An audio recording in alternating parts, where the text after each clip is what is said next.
दोस्तों, आज की कहानी जिंदगी बदल देने वाली कहानी है। इसको सुनने के बाद आप जिंदगी की वास्तविकता को जान पाओगे। इसलिए इस कहानी को आप पूरी सुनिएगा और कहानी जरा सा भी अच्छी लगे तो लाइक और सब्सक्राइब जरूर करिएगा और कमेंट में जय श्री राम जरूर लिखिएगा। एक समय की बात है, भगवान गौतम बुद्ध एक गांव में धर्म सभा को संबोधित कर रहे थे। लोग अपनी विभिन्न परेशानियों को लेकर उनके पास जाते और उसका हल लेकर खुशी खुशी वहां से लौटते। उस गांव के सड़क के किनारे एक गरीब व्यक्ति बैठा रहता था तथा महात्मा बुद्ध के उपदेश शिविर में आने जाने वाले लोगों को बड़े ध्यान से देखता था। उसे बड़ा आश्चर्य होता था कि लोग अंदर तो बड़े दुखी चेहरे लेकर जाते हैं, लेकिन जब वापस आते हैं तो बड़े खुश और प्रसन्न दिखाई देते हैं। उस गरीब को लगा कि क्यों न वो भी अपनी समस्या को भगवान के समक्ष रखे। मन में यह विचार लिए वह भी महात्मा बुद्ध के पास पहुंचा।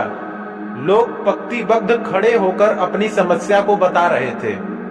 जब उसकी बारी आई तो उसने सबसे पहले महात्मा बुद्ध को प्रणाम किया और फिर कहा, भगवान, इस गांव में लगभग सभी लोग खुश हैं और समृद्ध हैं, फिर मैं ही क्यों गरीब हूं। इस पर भगवान ने मुस्कुराते हुए कहा, तुम गरीब और निर्धन इसलिए हो क्योंकि तुमने आज तक किसी को कुछ दिया ही नहीं। इस पर वह गरीब व्यक्ति बड़ा आश्चर्यचकित हुए और बोला, भगवान, मेरे पास भला दूसरे को देने के लिए क्या ही होगा।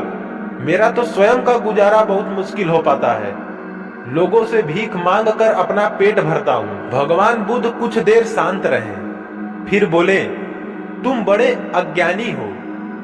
औरों के साथ बांटने के लिए ईश्वर ने तुम्हें बहुत कुछ दिया है, मुस्कुराहट दी है, इससे तुम लोगों में आशा का संचार कर सकते हो।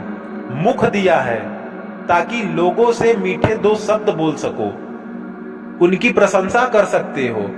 दो हाथ दिए हैं, लोगों की मदद कर सकते हो।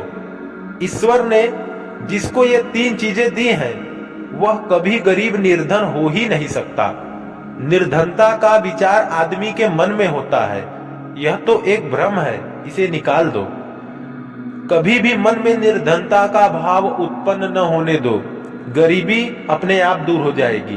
भगवान बुद्ध का संदेश सुनकर उस आदमी का चेहरा चमक उठा और उसने इस उपदेश को अपने जीवन में उतारा, जिससे वह फिर दोबारा कभी दुखी नहीं हुआ। दोस्तों, अगर यह कहानी आपको जरा सा भी पसंद लगी हो तो आप इस कहानी को लाइक, सब्सक्राइब और शेयर जरूर करें।